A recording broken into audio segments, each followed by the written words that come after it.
अस्सलाम वालेकुम वरहमतुल्लाहि वबरकातुहू। This is sir Naseem Zulfiqar और आज हम Adamjee government science college में होने वाले मिड टर्म एग्जामिनेशन 2024-25 के पेपर को सॉल्व करेंगे। एक स्टूडेंट ने मुझे ये सेंड किया है कि मैं इस पेपर के आंसर्स आपको बता दूं, तो एमसीक्यूज़ और इसके अलावा बाकी जितनी चीज़ें हो सकेंगी इस पेपर के अंदर मैं यहाँ पर इसको सॉल्व करूँगा, ताकि आप देख सकें कि किस तरह के क्वेश्चन इसमें आस्क किए गए हैं और बोर्ड एग्ज़ाम्स के लिहाज से भी आपकी तैयारी अच्छी तरह से हो सके। ठीक है, तो क्वेश्चन नंबर 1 हमारे पास ये एमसीक्यूज़ है। तो इसका फर्स्ट क्वेश्चन है the best oxidising agent among halogens is dash.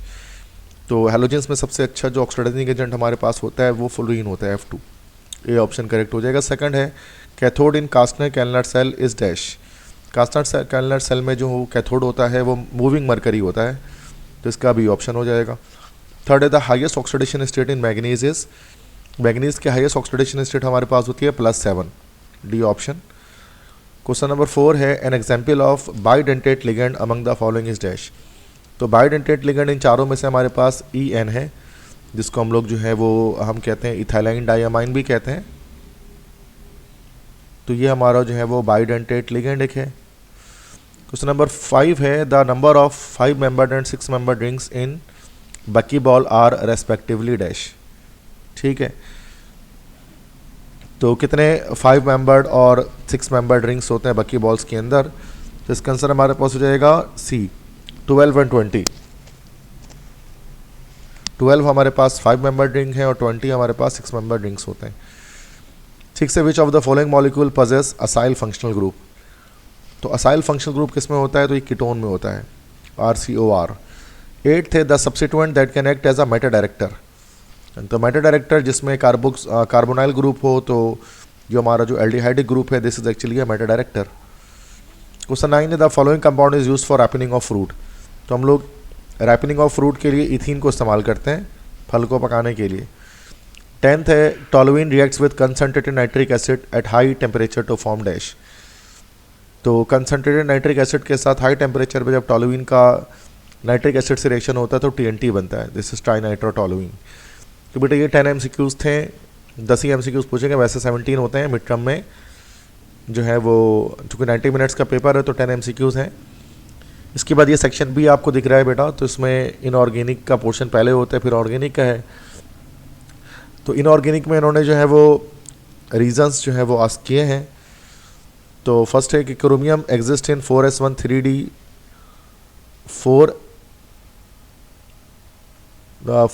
3d5 configuration but not in 4s2 3d5, but not in 4s2 3d 4s2 3d4, इस तरह से होना चाहिए थे क्वेश्चन में मसला है। तो फर्स्ट का तो आंसर सिंपल ये हो गया कि 4s1 3d5 जो कन्फिग्रेशन होती है ना, तो ये मोर स्टेबल होती है। तो इसलिए क्या होता है कि ज़्यादा स्टेबिलिटी गेन करने के लिए 4s2 से एक इलेक्ट्रॉन क्या होता है 3d4 में जंप कर जाता है। सेकंड है alkali metals are good conductor of electricity. तो ये सिंपल हो गया कि due to the presence of free electrons, alkali metals में फ्री इलेक्ट्रॉन्स होते हैं जिसकी वजह से वो करंट को कंडक्ट करते हैं। थर्ड है जिंक फॉर्म्स कलरलेस कंपाउंड। ये थर्ड है कि जिंक कलरलेस कंपाउंड बनाता है, तो इसके पीछे वजह क्या है, वजह सिंपल यही है कि जिंक की जो इलेक्ट्रॉनिक कन्फिग्रेशन होती है तो वो हमारे पास जिंक क्या होता है, दिस इज 4s2 3d10। तो ये D पर टर्न होता है, तो हम यहाँ देखते हैं कि फुली फिल्ड डी ऑर्बिटल है इसका, कि जिंक का फुली फिल्ड डी ऑर्बिटल होता है जिसकी वजह से तो DD ट्रांजिशन पॉसिबल नहीं होती है। तो no DD transition is possible, और जब DD ट्रांजिशन नहीं होगी तो क्रिस्टल फील्ड थ्योरी के अकॉर्डिंग जो है वो क्रिस्टल फील्ड थ्योरी के अकॉर्डिंग कलर्ड कंपाउंड फॉर्मेशन नहीं होगी। ठीक है। फोर्थ है ionisation energy decreases from lithium to caesium. मतलब टॉप से बॉटम जाते हैं, अनएडिशन एनर्जी डिक्रीज क्यों होती है, तो सिंपल इसके पीछे रीज़न ये होगा due to increase in atomic size या एटॉमिक रेडियस। चूँकि एटॉमिक रेडियस टॉप से बॉटम जाते हुए हमारे पास इंक्रीज हो रहा होता है, जिसकी वजह से क्या होता है कि जो अनएडिशन एनर्जी है वो हमारे पास डिक्रीज़ होते रहती है। ठीक है, तो ये हमारे पास क्वेश्चन 1 के आंसर्स हो गए। उसके बाद हमारे पास ये देख लेते हैं IUPAC name of the following complexes. Complexes के IUPAC नेम्स लिख लेते हैं। तो 4 हैं, चारों को लाइन से बना देते हैं, 1 2 3 और ये 4। फर्स्ट है तो ये देखें, ये ए से एक्वा है, सी से क्लोरो है, 5 एक्वा है तो this is called penta aqua, penta aqua. और एक क्लोरीन है तो फिर दिस इज क्लोरो। और पीटी है हमारे पास और कैटाइन नहीं है तो this will B simple platinum. फिर ऑक्सीडेशन नंबर आएगी और एंड में आ जाएगा नाइट्रेट। ऑक्सीडेशन नंबर कितनी आएगी बेटा, -1 ये रहा, -3 ये रहा, तो 4 आ जाएगी, प्लेटिनम 4 नाइट्रेट। सेकंड को देखते हैं, दिस इज पोटेशियम, के आ गया, कैटाइन यहाँ पर है तो सबसे पहले पोटेशियम लिख दिया हमने, सारे स्मॉल लेटर में होंगे। CN है, सैनो है, 4 है तो this will be tetra, this will be tetra cyano, tetra cyano हुआ। इसके बाद Cu है तो this will be cuprate now, क्योंकि कैटाइन मौजूद है। इसके बाद ऑक्सीडेशन नंबर आ जाएगी +2 यहाँ पर, -4 यहाँ पर, तो ये 2 आ जाएगा बेटा इसका, ठीक है। थर्ड है F6 है ना, तो ये हमारे पास हो जाएगा हेक्सा फ्लोरो, Al है और नेगेटिव चार्ज लगा हुआ है, दिस विल बी एल्यूमिनेट, तो हेक्सा फ्लोरो एल्यूमिनेट। और ऑक्सीडेशन नंबर आ जाएगी कुछ ना कुछ, फिर देन लास्ट में आइन आ जाएगा चूँकि चार्ज लगा है, और 3 आ जाएगी ऑक्सीडेशन नंबर यहाँ से इसकी। फोर्थ है सिंपल, ये हमारे पास 4 OH है, दिस इज टाइट्रा हाइड्रोक्सो और नेगेटिव चार्ज लगा है, this will be zincate. Oxidation number आ जाएगी कुछ ना कुछ, एंड में आइन आ जाएगा और ऑक्सीडेशन नंबर आ जाएगी हमारे पास यहाँ पर 2, जिंकेट 2 आइन। तो ये हमारे पास जो है बेटा क्वेश्चन नंबर 3 का आंसर हो गया, जो हमारे पास कॉम्प्लेक्सेस के नेम्स लिखने हैं। इसके बाद क्वेश्चन नंबर 5 देखते हैं। क्वेश्चन 5 क्या है, इक्वेशंस लिखनी है, 4 रिएक्शन है, चारों की इक्वेशन लिखते हैं, 1 2 3 4। फर्स्ट है potassium is put into ethyl alcohol, potassium के रिएक्शन कराना है इथाइल अल्कोहल से, मतलब C2H5OH से, तो this will B C2H5OK plus hydrogen gas. तो यहाँ बैलेंस कर लेते हैं इसको, तो ये हमारे पास बन जाएगा, तो बैलेंस केमिकल इक्वेशन के साथ। सेकंड है chlorine gas reacts with NaOH, तो ये NaOH प्लस Cl2 बनेगा, ठीक है। अभी हमारे पास चैप्टर 1 का रिएक्शन है, जो हमारे पास S ब्लॉक एलिमेंट्स हैं, तो ये उनका रिएक्शन हमारे पास है। तो ये तो जब हम सोडियम हाइड्रोक्साइड के रिएक्शन क्लोरीन गैस से करते हैं तो सूरत में हमारे पास जो है वो बनता है NaClO3 plus NaCl plus water की फॉर्मेशन होती है। उसके बाद इस इक्वेशन को हमें बैलेंस करना पड़ेगा। बैलेंस करने के लिए यहाँ पर 6 लग जाएगा NaOH से पहले, Cl2 से पहले 3 लगेगा और NaCl से पहले 5 बनेगा और H2O से पहले 3 लगेगा और इक्वेशन बैलेंस हो जाएगी, ठीक है बेटा। तो ये सेकंड हमारे पास हो गया। थर्ड क्या करें, reaction of chromium with steam, chromium के रिएक्शन स्टीम के साथ कराना है। स्टीम का मतलब होता है H2O, वाटर, गैशियस फॉर्म में जब हमारे पास वाटर है, दिस इज स्टीम। और ये हमारे पास चैप्टर 2 का रिएक्शन है, लाइक दिस इज कॉल्ड, जो हमारे पास आउटर ट्रांजिशन एलिमेंट्स की केमिस्ट्री उसमें है। तो जब क्रोमियम का वाटर के साथ रिएक्शन करते हैं तो क्रोमियम ऑक्साइड बनता है Cr2O3 और साथ में हाइड्रोजन गैस रिलीज होती है। इसको बैलेंस करने के लिए यहाँ पर 2 हम लगा लेंगे, वाटर से पहले हमारे पास 3 लग जाएगा और हाइड्रोजन से पहले 3 लग जाएगा, ये इक्वेशन बैलेंस हो जाएगी। नेक्स्ट उसके बाद है reaction of magnesium with air. Magnesium के एयर के साथ रिएक्शन करना है, मीन्स के ऑक्सीजन के साथ करना है, तो ये हमारे पास MgO बन जाएगा, मैग्नीशियम ऑक्साइड, ठीक है। बैलेंस करने के लिए यहाँ पर हम लोग हाफ लगा दें तो इक्वेशन बैलेंस हो जाएगा, सही है। तो ये हमारे पास क्वेश्चन 5 हो गया, जिसमें बैलेंस करना था, कंप्लीट करना था इक्वेशन को। तो इनऑर्गेनिक केमिस्ट्री का सेक्शन बी का इनऑर्गेनिक पोर्शन हो गया। अब ऑर्गेनिक केमिस्ट्री हम देखते हैं, इसमें जो है वो क्वेश्चन में जो अटैम्प्ट करूँगा, ये गिव द इक्वेशंस आपको पता है मैं लाजमी तमाम पेपर्स में सॉल्व करवाता हूँ, तमाम कॉलेजेस के। तो सबसे पहला हमारे पास है, तो क्वेश्चन 9 हम यहाँ पर कर रहे हैं, ठीक है। तो 9 का हम लोग फर्स्ट कर रहे हैं, पहला पार्ट, जैसे इसको मैं फर्स्ट पार्ट कह रहा हूँ, इथाइलिन फ्रॉम इथानॉल, इथानॉल से इथाइलिन बनाना है।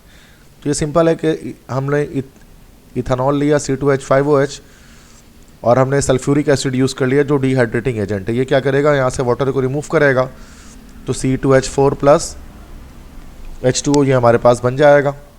ठीक है, इसके बाद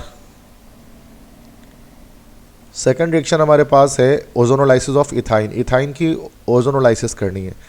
इथाइन होता है CH ट्रिपल बॉन्ड CH, इसकी ओजोनोलाइसिस करनी है, मतलब इसका ओजोन से रिएक्शन करना है। जब हम इसका ओजोन से रिएक्शन करेंगे तो हमारे पास इस तरह से एक कंपाउंड बनेगा, दिस इज ओजोनाइड। ठीक है, तो ये हमारे पास कंपाउंड बन जाएगा, so this is called ozonide. अब इसके रिएक्शन हम लोग किससे कर देंगे, जिंक से करा देंगे। जिंक से कराएंगे तो जिंक ऑक्साइड बन जाएगा हमारे पास, और दो मॉलिक्यूल हमारे पास जो है वो जिंक ऑक्साइड बन जाएगा। ठीक है, ओके, और ग्लाइओक्सल की फॉर्मेशन हो जाएगी हमारे पास। तो 1,2 इथेन डाइल जिसको हम कहते हैं, दिस इज कॉल्ड ग्लाइओक्सल, ये बन जाएगा। तो ये हमारे पास सेकंड रिएक्शन हो जाएगा बेटा। थर्ड रिएक्शन हम लोग करते हैं hydration of propyne in the presence of this and this. तो प्रोपाइन की हाइड्रेशन करनी है। प्रोपाइन क्या है, दिस इज सिंपली, ये हमारे पास प्रोपाइन है। ठीक है, तो इसकी हाइड्रेशन करनी है, इसका वाटर से रिएक्शन करेंगे। तो सबसे पहले तो यहाँ पर HC आ जाएगा, फिर डबल बॉन्ड कार्बन, फिर CH3, मार्कोनी को फ्लोर अप्लाई होगा, यहाँ पर H आ जाएगा, यहाँ पर OH आ जाएगा। इसके बाद रीअरेंजमेंट होगी, तो मॉलिक्यूलर रीअरेंजमेंट के बाद क्या होगा हमारे पास कि CH3 carbon double bond oxygen CH3, ये हमारे पास जो एसीटोन है इसकी फॉर्मेशन हो जाएगी। ठीक है, तो क्वेश्चन 3 में एसीटोन बनेगा, डबल स्टेप रिएक्शन है।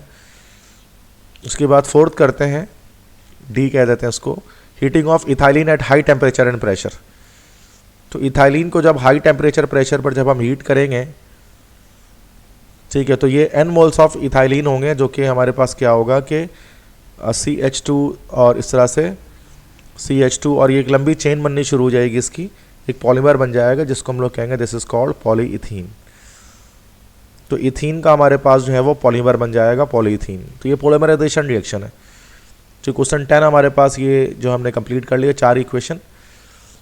उसके बाद क्वेश्चन 11 में भी इक्वेशन हमारे पास है, starting from benzene the following, how the following compounds are prepared. Benzene से स्टार्ट करके ये कंपाउंड्स कैसे बनाएंगे। पहला है ट्राइनाइट्रोटोलुइन जिसको हम लोग कहते हैं TNT। तो बेंजीन से स्टार्ट करके TNT की फॉर्मेशन करनी है। तो सबसे पहले इसमें बेंजीन के साथ हम लोग नाइट्रेशन, सबसे पहले हम इसकी अल्काइलेशन करा देते हैं।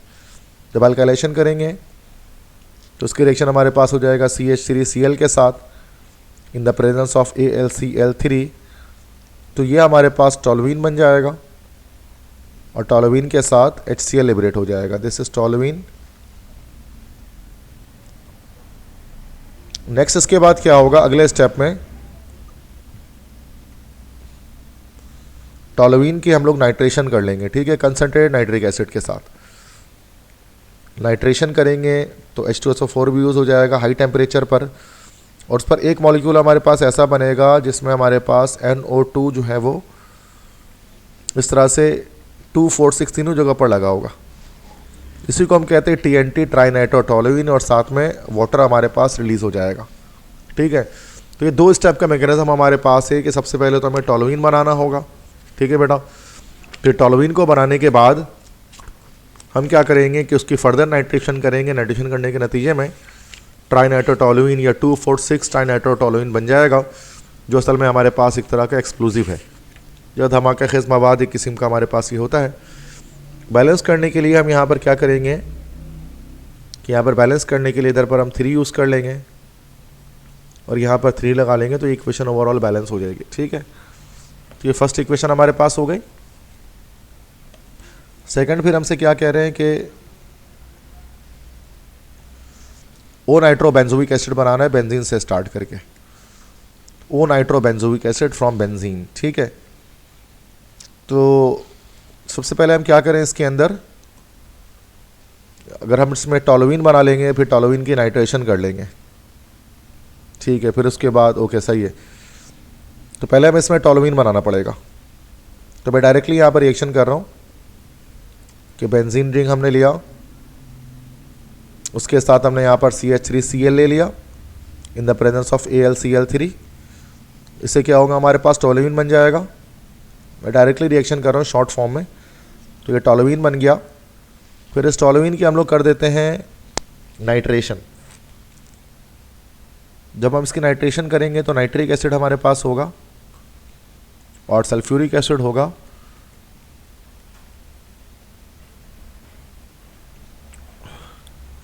और नाइट्रेशन करने पर हमारे पास ऑर्थो पर एक नाइट्रो अटैच हो जाएगा, दो कंपाउंड बनेंगे।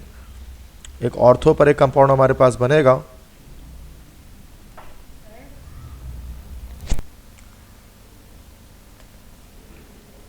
तो एक कंपाउंड ऑर्थो पर बनेगा और एक कंपाउंड हमारे पास पैरा पर आ जाएगा,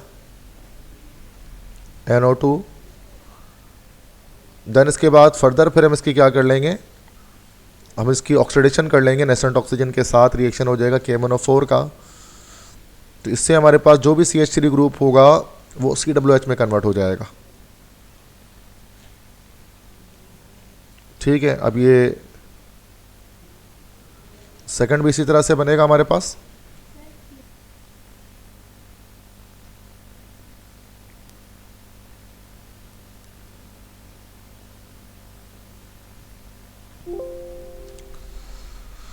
ठीक है, तो बेटा दो ये हमारे बनेंगे हमारे पास कंपाउंड्स, एक में फिर तो ऑर्थो पर लगेगा NO2 और एक में पैरा पर NO2 लगेगा। ठीक है, तो ये हमारे पास जो बन जाएगा ये जो सेकंड, ये this is O nitro benzoic acid.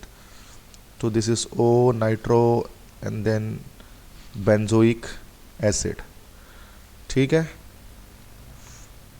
Next उसके बाद थर्ड हमारे पास है M नाइट्रो टोल्यूइन बनाना है बेंजीन से स्टार्ट करके। तो पहले हम लोग जो है वो नाइट्रेशन कराएंगे, देन उसके बाद फिर हम लोग क्या करेंगे, अल्काइलेशन कराएंगे बेंजीन की।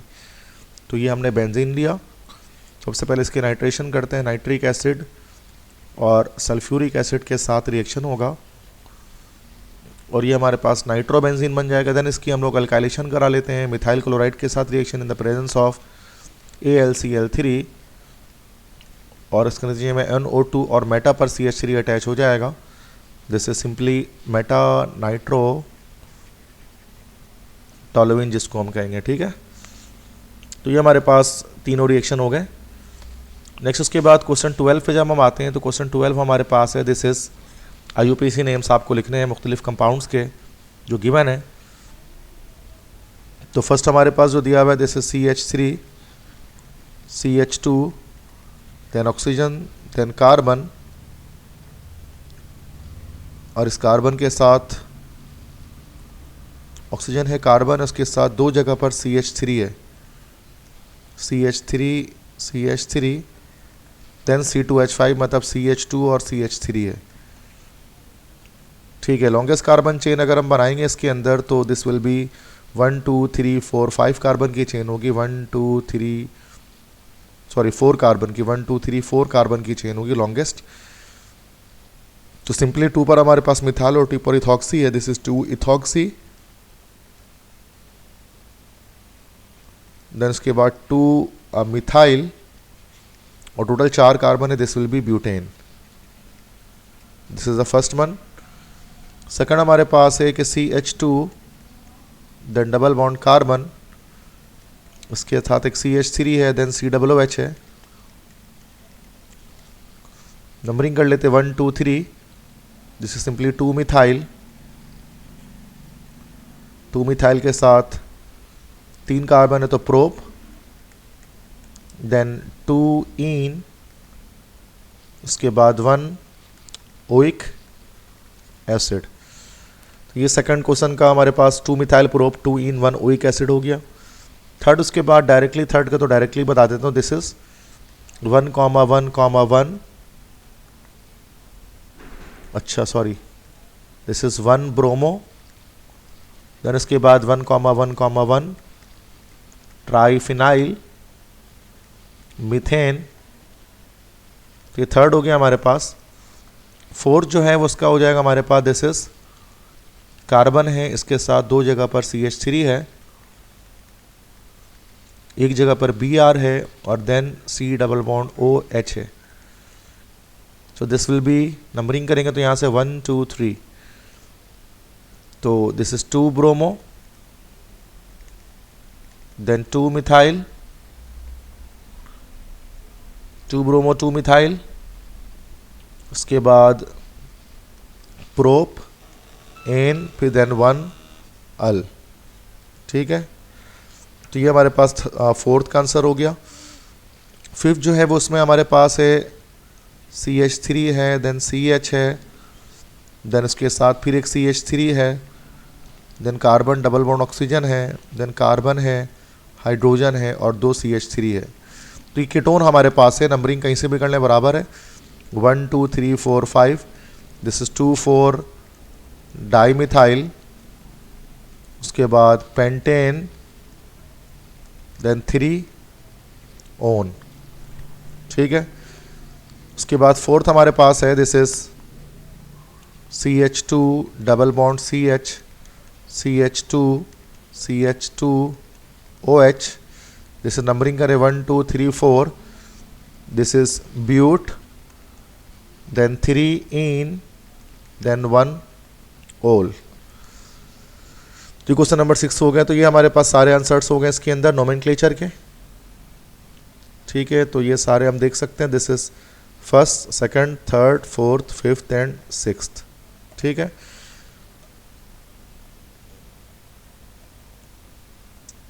देन आई थिंक सारे क्वेश्चन यहाँ पर हमने सॉल्व कर लिए। अच्छा, शायद हमने इक्वेशंस में कुछ कमी कर दी है।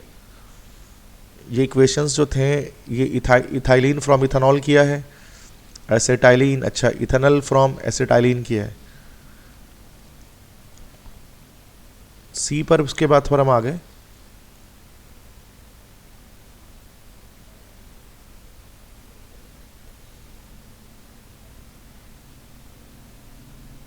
तो कुछ क्वेश्चन हमने लीव आउट कर दिया आई थिंक ना, मैं देख लेता हूँ यहाँ पर। तो ये 9th का ए तो ये हो गया हमारे पास इथेनॉल से। उसके बाद एसिटाइलिन फ्रॉम टेट्रा ब्रोमोइथेन, ये नहीं बनाया हमने, तो 9 का बी मैं यहाँ पर बना देता हूँ। ठीक है, तो acetylene from tetra bromoethane, tetra bromoethane से मुराद के इथेन लेना है, उसके अंदर 4 ब्रोमीन है, दीज आर फोरोब्रोमीन्स। अब इससे हमें क्या बनाना है, एसिटाइलिन को बनाना है। तो हम 2 बार इसकी डिहाइलोजिनेशन कर लेते हैं, जिंक से एक बार रिएक्शन कराते हैं Zn से, तो ZnBr2 बन जाएगा, then hydrogen carbon double bond carbon hydrogen और Br हो जाएगा। देन फर्दर दोबारा से हम इसकी जो है वो जिंक ब्रोमाइड से इसका रिएक्शन अगेन करा देते हैं, hydrogen carbon bromine, carbon bromine, double bond hydrogen. तो उसके बाद दोबारा जिंक से जब रिएक्शन करेंगे, जिंक डिहाइलोजिनेटिंग एजेंट है, ब्रोमीन को रिमूव कर देगा और हमारे पास इथाइन हमारे पास आ जाएगा। ठीक है, C2H2। तो ये हमारे पास अब हो गया इथेनॉल फ्रॉम एसिटाइलिन। अब ये हमने नहीं बनाया, इसको मैं एंड में बना देता हूँ यहाँ पर ये वाला क्वेश्चन। ठीक है, इथेनॉल फ्रॉम एसिटाइलिन, इथाइन से जो है वो इथेनॉल बनाना है। तो ये हम इसमें सिंपली क्या कर लेंगे, इसकी हाइड्रोलिसिस करेंगे, वाटर से रिएक्शन करेंगे। तो सबसे पहले तो हमारे पास क्या होगा कि विनाइल अल्कोहल की फॉर्मेशन हो जाएगी, तो ये विनाइल अल्कोहल बन जाएगा। फिर फर्दर इसकी रीअरेंजमेंट जब होगी तो मूवमेंट की वजह से बॉन्ड्स के हमारे पास इथेनॉल की फॉर्मेशन हो जाएगी।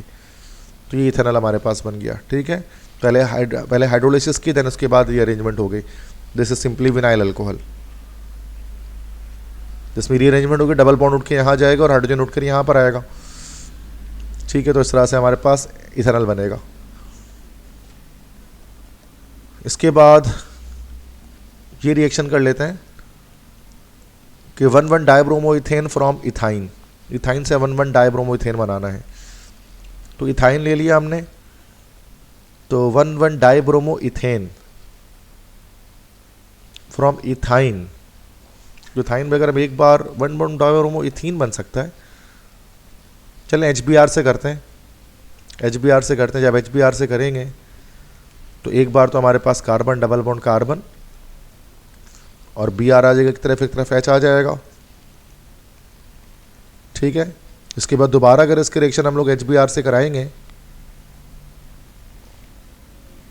सो अब इसके अंदर क्या हो जाएगा कि अगेन हमारे पास जब मार्कोनिकोफ रूल लगेगा तो यस ब्रोमीन हमारे पास 1 1 पर आ जाएगा, दिस विल बी 1 1 डायब्रोमोइथेन। तो ये मार्कोनिकोफ रूल यहाँ पर लगेगा इसके अंदर, ठीक है। तो आई थिंक ये क्वेश्चन भी हो गया।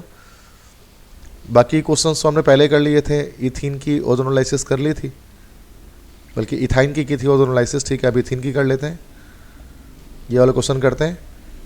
तो इथीन है C2H2, इसके रिएक्शन जब हम O3 से करेंगे तो ये हमारे पास इस तरह से कंपाउंड बनेगा।